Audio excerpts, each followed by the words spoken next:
Sin ninguna duda, a muchos se les habrán parado los pelos cuando ven a alguien tan prestigioso como el economista Hernando de Soto estrechando la mano de un senderista. Pues bien, él es consciente de los riesgos y, de hecho, al hacer pública esta conversación o serie de conversaciones que ha sostenido, tiene detrás, por supuesto, un proyecto seguramente muy inteligente. Esta noche él está con nosotros y le agradecemos, por supuesto, haber escogido este programa para hablar de lo que está haciendo para intentar encontrar una solución a la crisis minera. Buenas noches, Hernando, y gracias por venir esta noche. ¿Qué tal? Gusto de estar contigo, Beto. La primera cosa que quisiera resaltar es que tú eres consciente de que el anuncio que has hecho hoy en el Diario del Comercio y ahora en nuestro programa va a generar muchas incomodidades. El primer ministro, Pedro Cateriano, nada menos, ha comenzado poniéndote el parche, como se dice criollamente, respondiéndote sin que tú lo hayas aludido. ¿Te molestaría que escuchemos lo que dijo esta mañana sobre ti? No, por supuesto que no. Vamos a escuchar lo que dijo el premier Pedro Cateriano sobre Hernando de Soto esta mañana. Yo a De Soto, por muchas razones, no le creo ni cómo se llama, ¿no? Conozco un caso muy peculiar, el del abogado tuyo, de Enrique Gersi, que siendo Hernando de Soto defensor de los derechos de propiedad, suprimió los nombres de Enrique Gersi y de Mario Ghibellini a nivel internacional cuando el otro sendero fue divulgado en el extranjero. O sea, y dicho sea de anula paso, completamente la afirmación. y dicho sea de paso, un colaborador de Morales Bermúdez, de Gaddafi, de Mubarak, de Fujimori y Montesinos, por lo menos en lo personal, a mí no me merece credibilidad. Bien, son declaraciones hechas en una entrevista realizada esta mañana en el programa Sin Medias Tintas por Aldo Mariate y Mónica Delta. Está, como se dice, on fire, está muy enfadado, ¿verdad? Está muy enfadado el primer ministro. Sí, pues, en lugar de responder a sustancia con sustancia, ha ido por el lado personal, que generalmente ocurre con las personas que no tienen sustancia.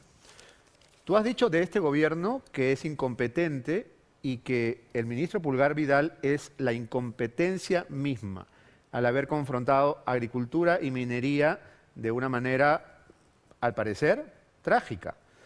¿Qué te hubiera gustado que respondiera el primer ministro, Hernando, frente a todas las reflexiones hechas hoy en el Diario del Comercio? Yo voy a comenzar, si tú me permites, por otro lado. ¿Qué haces tú cuando estudias la realidad nacional de tu país, en el cual yo no he estado involucrado últimamente, porque viajas?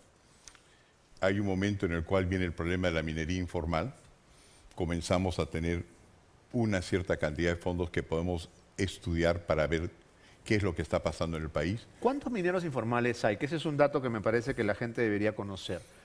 Nosotros calculamos que hay entre 300.000 y 400.000 y que la gente que lo respalda, las plantas, etcétera, van llegando a 2 millones de personas, sin hablar de sus familias. Si incluimos a las familias, ¿de cuánta gente estamos hablando? Estamos hablando de 6 millones. 6 millones de peruanos que dependen de la minería informal, ilegal, como querramos llamarla. Como la quieras llamar. Es un país. 6 millones de personas. Es un país, es el tamaño de Suiza. Impresionante. Entonces, pero llegamos a eso. Cuando uno ve esa discriminación, como pasa en todas las investigaciones, como ocurre contigo en tus programas, andas por una vereda y acabas en otra vereda y vas por otra vereda y de repente llegas a la minería formal, a la gran minería del país. Y tú vas viendo que se van paralizando los proyectos en distintos lugares. Conga va, dice el presidente, Conga no va, dice una autoridad local, ronderos, y lo paran. Y después ya se van yendo los inversionistas, se va la Anglo American, se va de Michiquayay, paran el proyecto Manhattan y se siguen extendiendo hasta llegar a Tía María. Entonces tú, cuando estás metido en el tipo de profesión la cual estoy yo, que es la economía, comienzas a tratar de ver si hay algún patrón. Y en ese patrón comienzas a descubrir que comienza a aparecer Sendero y el MRTA por todas partes. Y de repente, en algún momento, se te aproximan. Y tú ves que hay una recomposición que todavía no sé si es una recomposición para el bien o puede ser convertida para el bien o el mal. ¿Qué haces tú en ese caso? Comienzas a tratar de decirte dónde está el mal. ¿Por qué cuando han ocurrido todas estas cosas, cuando sabemos que hay protestas campesinas en todo el país, el gobierno no escucha? ¿Por qué tenemos un ministro, en este caso a quien tú aludes, que comienza a bombardear a todas las distintas instalaciones de los informales, de los ilegales, que son un país, y en ese momento, ¿qué es lo que hay que hacer? Porque quería hacer ahí una tingencia, y es que, curiosamente, quien a todas luces será el candidato presidencial del nacionalismo, me refiero al general Daniel Urresti, fue el comisionado, ¿no?, encargado precisamente de estos bombardeos a los lavaderos de oro Madre de Dios, a las minas informales, y es la persona que ahora va a postular a la primera magistratura del país. ¿Tu queja o tu reclamo, o finalmente tu observación, es que el Estado combate a la pequeña minería, pero nunca toca ni con el pétalo de una rosa a la gran minería? ¿Estás haciendo ese paralelo? No, porque yo no creo que hay que confrontar una con la otra. Las dos obedecen a distintas estrategias, las dos están vigiladas por distintas personas.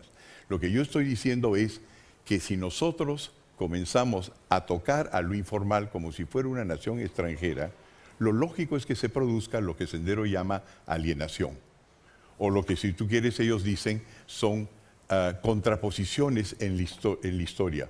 Contradicciones, dicen, creo, ¿no? También contradicciones, es mejor dicho.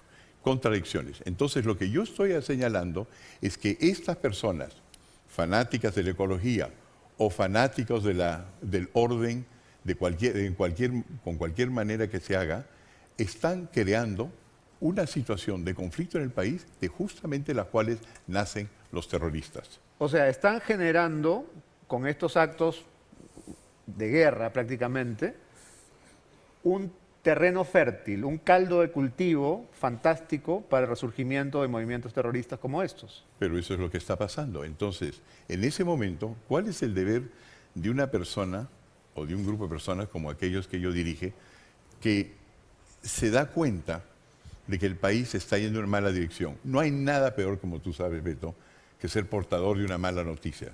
Antes de poder dar nosotros soluciones y que se nos escuche, tenemos que dar la mala noticia, que va de una forma u otra calificada con la buena noticia que estos que trataron en un momento de asesinarme, de hacer tanto daño al Perú, están conversando. Y uno puede ser un tonto útil, pero yo creo que es el momento en que el Perú cobre conciencia de esto. ¿Has y que un ministro...